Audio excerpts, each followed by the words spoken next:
So you want to invest your new coins in FIFA 22, or maybe just learn how to trade a little bit to get that coin value up, as well as you want to know how and when is the best time to buy and sell those valuable cards in FIFA 22 Ultimate Team.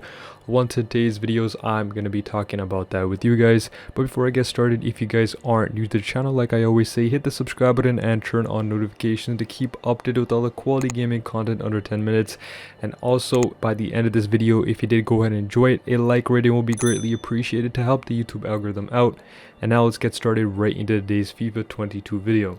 So we're just under 2 weeks from the final or the early access release of FIFA 22 with EA Play, and a lot of people are getting excited as well as myself, and I just wanted to talk about what players you can go ahead and purchase, which players you can invest in, and how you can essentially go ahead and trade with your players, your coins, and over time make more coins with that. So firstly, what I'd recommend you guys to do is obviously if you are an experienced player, even if you played the previous at least 1 year of FIFA, then you already know most of these things that have been talked about online. I know most of us are not really beginners into the game. There's very few players that are really beginners that are even going to be watching this video. So I just want to not talk about the things that you probably already know, but I want to talk about some players that you can actually go ahead and invest in. Firstly, starting off with that, you want to actually save and invest in players that are either in high demand in popular leagues or that are just very high rated. Now, the reason why I say this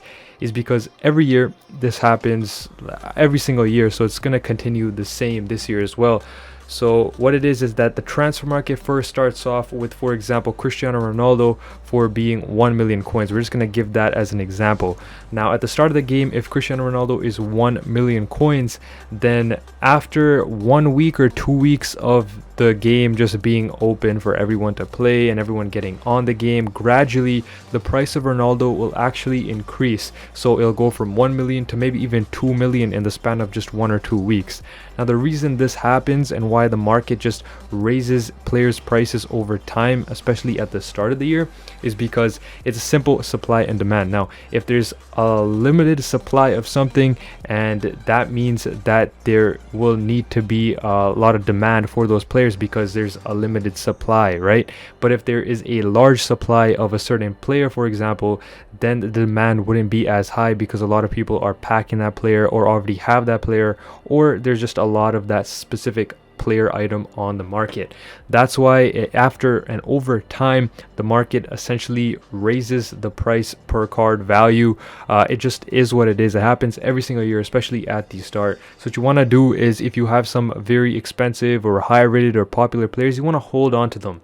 You want to hold on to them until at least the first weekend league, or they call it the weekend league finals, I believe, the Foot Champions finals in FIFA 22. So that's going to be on the weekend, and that's when you're going to want to sell them. The reason why you want to sell them is these popular players, these high rated players, and when I mean high rated, I mean 85 plus or 86 plus. Those high rated players, even if they're like a Hummels that's 86 rated with horrible pace, those cards will still go up in value just because there's SBCs, there's squad building challenges, there's just a lot of players that may want to buy and try those cards out, and when there's a lot of people on playing the game, there's more coins on the market and more people will be willing to spend higher amounts on specific cards just because they are more rare, they're more high rated, and etc. And a lot of people want a higher rated club, especially at the start of the year, with there being very limited special cards.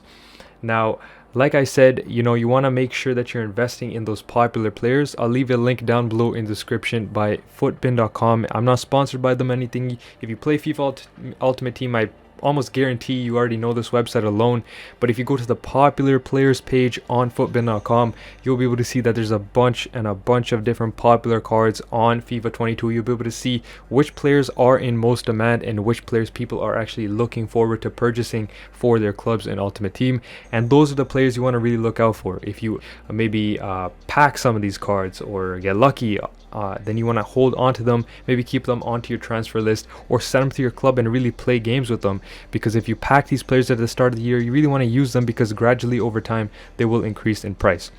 Now, with people asking when to buy and when to sell certain players, this is one of the most common questions that you probably see on many FIFA Twitch streamers and their chats and etc. But I want to just put this out of the way. Say for example, you're purchasing a player like Robert Lewandowski if you're building a Bundesliga team.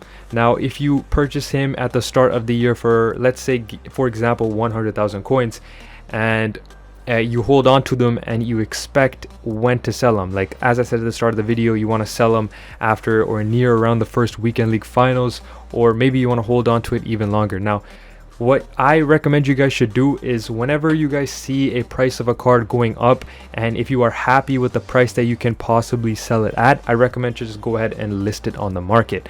If you keep holding onto one specific card for a long period of time, you do not know how the transfer market works. It's very similar to the real life stock market. If there is a huge demand of a certain player, then obviously the price will be up. But if EA, for example, starts putting more of these higher rated players in packs for a limited time, then obviously there wouldn't be a great demand for them because there's so many of them on the market. So whenever you see a good profit that you can sell at, it doesn't really matter. I recommend to just go ahead and sell the player if you want to go ahead and do so. Either way, at the end of the day, you're making profit if you sell on a high. But if you just wait and then you wait and every single person goes ahead and lists the same card on the market at the same time, then obviously there will be a low demand for those cards because there's so many of them on the market, and that will hence decrease the price of that. So I really recommend to just do whatever you feel is best, sell at your specific time, and buy whenever you feel comfortable.